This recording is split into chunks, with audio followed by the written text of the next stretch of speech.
Club. Welcome to the market update. Today is February 14th, 2020, Friday. Happy Valentine's Day. As I record this video, market should be open for like 30 minutes. So maybe a little bit of flashing lights there. Hope you guys have a good weekend this weekend. Long weekend. We got Monday. Market is closed due to President's Day. So,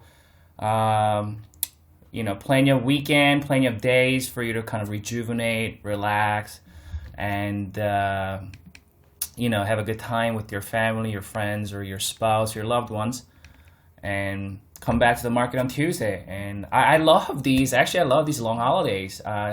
Sometimes I hear people say like, oh my God, it's too long. I can't wait. It's just, I think because they're always anxious about, you know what I mean? They're always like, I feel like when people do this, like you're always kind of chasing, like you're always like want to see where the market is going to go every single day. Like you're not looking at things long term. You're so focused on the short term that like you just want to, you can't wait, you know what I mean, for the market to open like on Monday. And sometimes I hear that online on Twitter or something like that. People be like, oh, I can't wait 3 days for the market to open. I mean, I love to not look at, like I would literally, like after this video is done, I would completely shut off my computer for the whole, like today, tonight, Saturday, Sunday, Monday, for 4 days. Completely shut off. Maybe I'll look at it on Monday night, just kind of re-strategize and kind of, to see, how I'm gonna, what I'm gonna do coming week and the plan and things. But pretty much I'm thinking I'm gonna not gonna look at any charts, not gonna read or look at anything related to the market all weekend, and just have a good, relaxed, fun weekend, and then come back to the market on Tuesday. So anyway, let's continue with our weekly analysis. Let's start with Spider as usual. Diamond, Qs, Russell, the banks, transport, banks, and the semi there. So last week, kind of following up from last week's market update video, I gave you, we've been talking about that. We've been talking about actually that rising pivot, right, on all the indices here. So you can see the diamond there, and Qs here, and then Russell 2000 there, and transport, we're still kind of basing out here. We haven't fully broken out yet. And then the banks had a really more prominent this rising pivot, right? So you can see it acted as resistance and very well-defined level there, and we actually found support there and got back up. And semiconductor also, we got that rising pivot working there. I mean, I could even do something like that. So we got that rising pivot working there. So I think that rising pivot is going to be important. I want you to pay attention to the rising pivot. We may or may not, but we may or may not come back to retest that level. Once again, we may, I don't know when, you may go up to 345, which is my next target on Spider. Again, I'm still targeting 400 by end of this year. I've been targeting this since last year, right? And so I think this rising pivot is going to be important. I'm not sure if we're going to come back down or not. As I have more data next week or next couple of weeks, I'll know more if we're going to come back down and retest it or not. But the rising pivot is going to be important. This is a really, really good sign, because this is kind of how I look at that with that rising pivot is when the stock or the index, going into you guys drive stick shift. Anyone? I love driving stick shift. I've always had stick shift cars, but this is kind of like when the stock or the market is going like a third gear, right? You can really look at that as like first, second gear. When you start shifting your gear like a first, second, it's much more jerkier, right? You notice that? Like when you're shifting first to third, your car jerks more. And then when you shift it from second to third, it jerks, but not as much. But your car goes faster. When you shift from third to fourth, there's very little jerkiness. And then when you shift fourth to fifth, you don't even feel it. But your car goes faster. So I kind of look at it like that, right? So when you see that rising pivot, this is where the market is shifting gear from second to third. But I'm not sure how much jerkier it's going to get. I think it is going to get jerkier this summer, but I don't believe it's going to be like this. This is a first gear jerk. First gear, very, very fast move, very, very, very jerky. And then now we get into second gear, right? We made a move. And from the second to third, it's going to be jerkier for sure. You're going to feel it, but it's not going to be like first to second, right? First, second is always your car's going to jerk more versus second to third.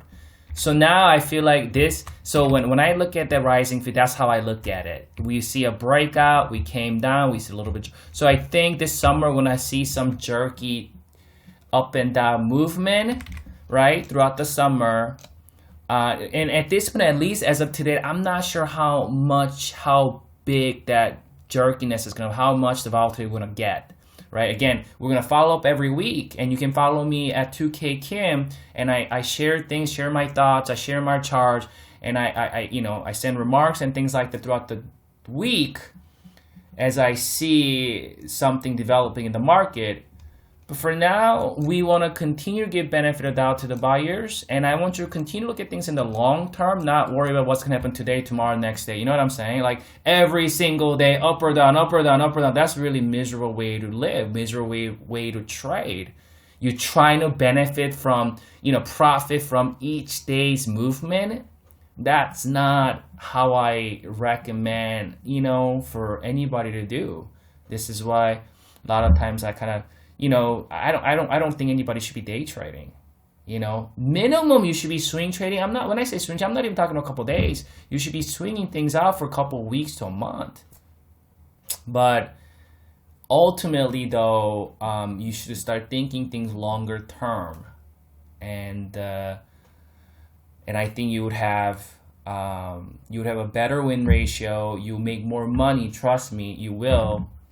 And every time when you want to earn big gains, right, in a short period of time, you might get lucky here and there, but in the long run, you will get wiped out. You will get wiped out. But if you truly, what I need you to do, I want you to go out and study on compound growth. Compound growth. And practice that, right? Practice that. Anyway, so not a whole lot to talk about, so we'll come back next week and next weekend, and we'll revisit this. We do have some gap area here. If should the price pull back next week, then I would. What happened to my levels? I thought I put levels there last week, but I would really look at 30.31, 30.28 as a strong, in minor term support. But as of today, we want to continue to give benefit of doubt to the buyers. Minor term, intermediate term, primary term, it's bullish. I've been labeling them as bullish. And anybody who's trying to pick top, they've been wiped out year after year after year. Don't ever try to pick top. Don't ever try to, you know what I mean? Don't get so inspired by the movie, The Big Short. Like, don't, you know what I'm saying? Like, why anybody, because I think the traction comes from, the real enticement comes from shorting is you think you can make money faster. Don't you understand that every time you think you can make money faster, that's a trap, right? Because, well, it takes weeks and months for the bulls to do that. And you think in 1 or 2 weeks it can get wiped out. It's true. That's the nature of the bear. And bears usually like to bring it down fast and quickly. Bulls like to really work, take time, and grind higher, right? That's the nature of it.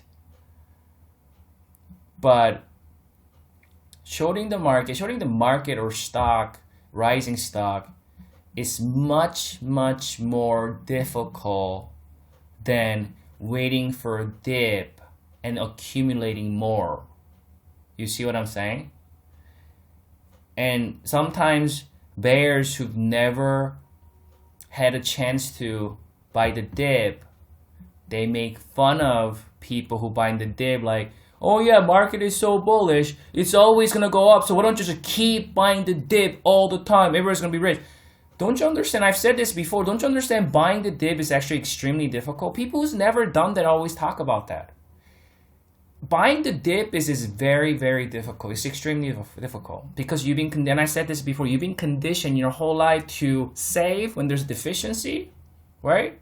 When there's when your account is deficient, you've been conditioned and trained to save and be defensive.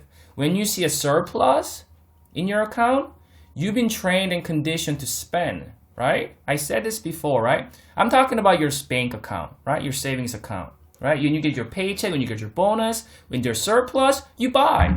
You go out and celebrate. You go to vacation. You go to steakhouse, right? But towards the end of the month, you got rent coming up. You got bills to pay. You haven't gotten your paycheck yet. What do? You save.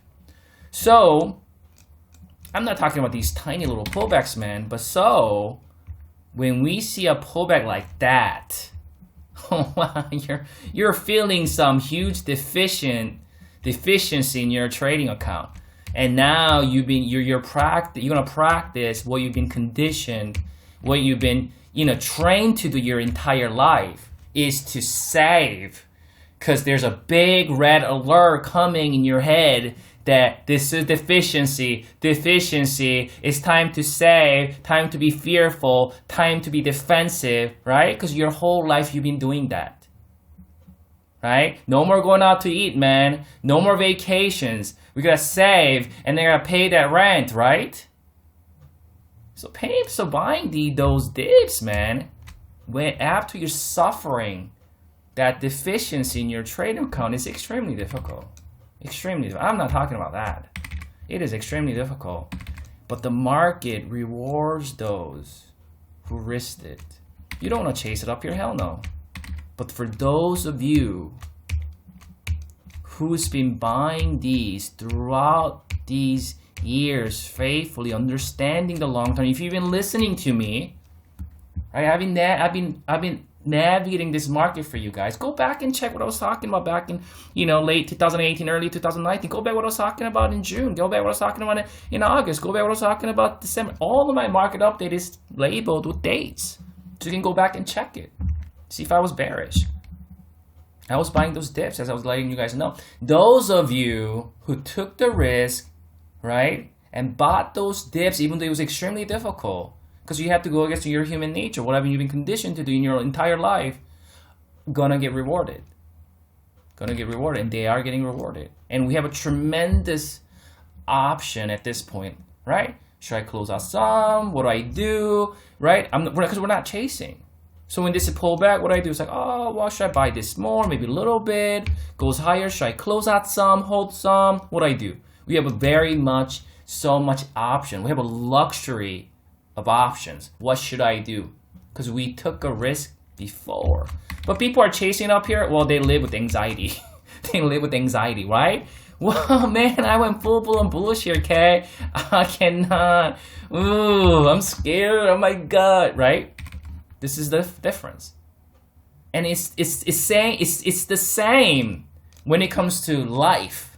For those of you who took a risk and gave everything to start a business and you didn't get paid for the first 5 years and you kept working, you sacrificed and you risked it, there's a reason why your business owner and your CEO makes 100 and 1,000 times more than average employee. This is a reason. Like, average employee doesn't put any risk. Right? Average employee doesn't put any risk, doesn't go through any sacrifices, right? And then just talk shit about their owner. Oh my God, he's a pig. Oh my God, he's taking advantage of us. I'm gonna go to call my union. I'm gonna do a strike. You know what I'm saying?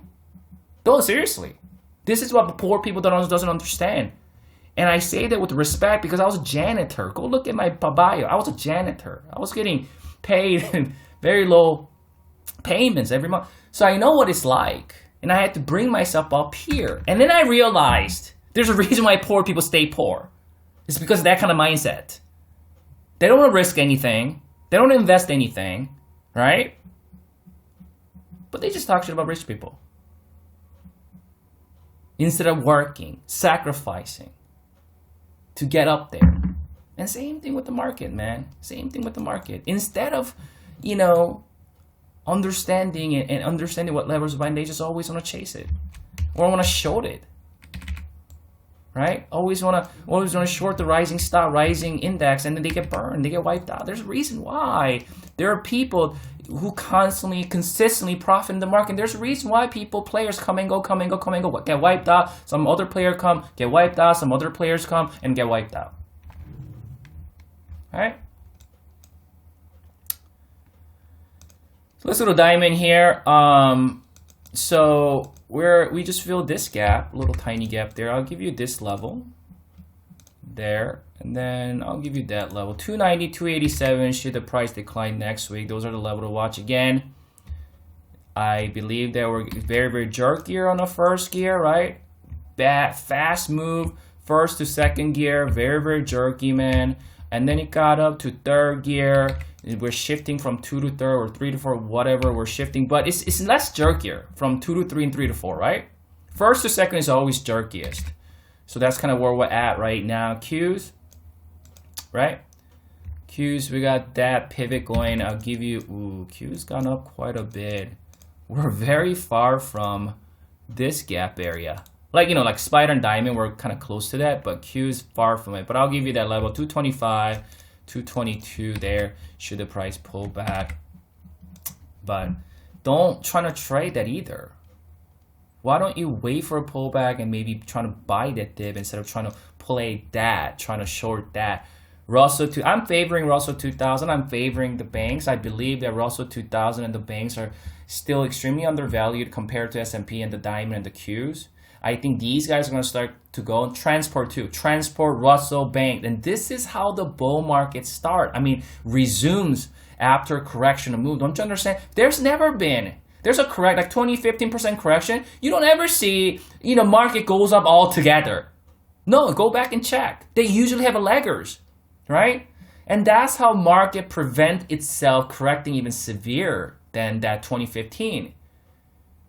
Because you usually get Qs going up, and then Spider follows, and then Diamond and Semi, right? And then usually we get the small cap and the banks and the transport kind of legs and come later. And as they come, that's what's going to prop up the market.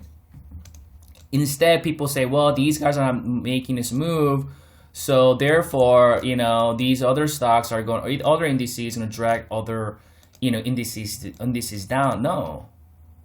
These lagging indices are going to prop up the large cap stocks and tech stocks like in the Qs. These lagging indices are going to prop those indices even higher.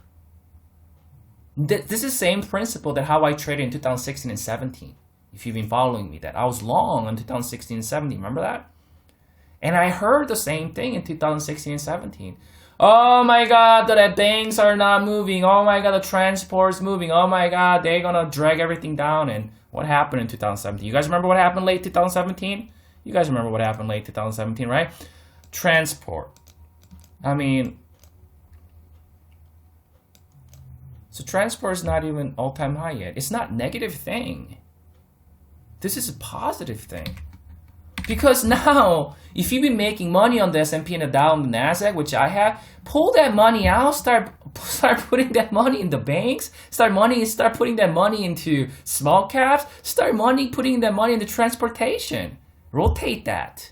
Not completely, but like I said this last week, like I was long on Apple after that crash that I had late 2018. I've been buying Apple very, very aggressively. Recently, around 300, something like 320 or something like that, I've been closing most of my position. I'm already all out of calls, but shares, I close out majority of it. So that money that I made on Apple, guess where I put that money? Into banks, into some small caps and transport. And some of the stocks that I've been gaining a lot, like Intel gapped up a lot and I had calls on it, and I closed that money out. Guess where I put that money? I rotated that money into, I bought some Russell 2000 triple share with Tina, some banks, Goldman Sachs, you know what I mean? I rotated that. So this is a great opportunity because it's hard to chase Apple up here. It is hard to chase Intel up here. it is hard to chase Nvidia up here, Facebook up here. Tesla, hell no. Why focus on those when you can focus on some of these sectors that are lagging? You see, I don't understand. I guess because most people are so concerned about short term, they don't see it like that. Banks. So I'll give you 3087.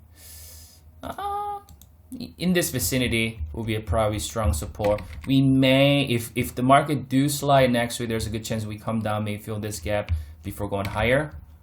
But that rising period, we're gonna continue to pay attention to that. Personally, anywhere I wouldn't want to buy this dip because I've been long and I'm still long quite a bit, not only on calls on XLF, I also have, you know, triple shares on it on financials, and I've been buying these dips heavily, right? And then when it got up, I closed out some, right? And this is not enough pullback for me to buy, so I actually didn't buy that. Or did I? I don't think I did. For me, what, you know, when I would buy those calls, I'm not talking about shares, but calls, if this thing breaks below it. Because what's going to happen is it's going to create more panic. I don't think it's going to though, but if we do, that will be when I'll be buying the calls a lot. But since I'm already in it, I'm just kind of sitting back and like, if it goes higher, great. If it pulls back, whatever. But if we use more, oh, I'm going to buy more, you see.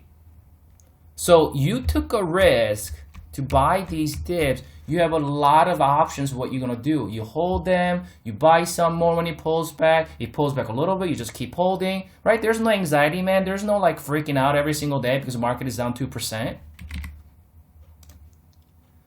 Well, next one, let you guys go with this semiconductor. Yes. So I holding quite, I know I've been buying like, you know, semiconductor triple shares, as you guys know from down here, and I've been buying these dips pretty heavily. And I held everything, and when this thing came down, and I bought that also. So I'm holding, I have not closed a single share of my triple shares that I've been accumulating since late 2018 and early 2019, and been buying the dips all throughout the summer and fall in 2019. That's TQQQ, that's SPXL, that's UDOT, that's TINA, that's FOS, that's SOXL. So, but I did recently close out all my calls. I think yesterday I closed out my calls on Spider. I'm out of calls on Qs also, but I still have some calls on banks and diamond and stuff like that. So, all right, well, that's it for me tonight. You guys have a wonderful Valentine's Day weekend, and Monday market is closed, so let's have a long, you know, rejuvenating weekend, and then we'll come back to the market on Tuesday, and we'll see where the market goes. Have a wonderful weekend, and good luck trading next week.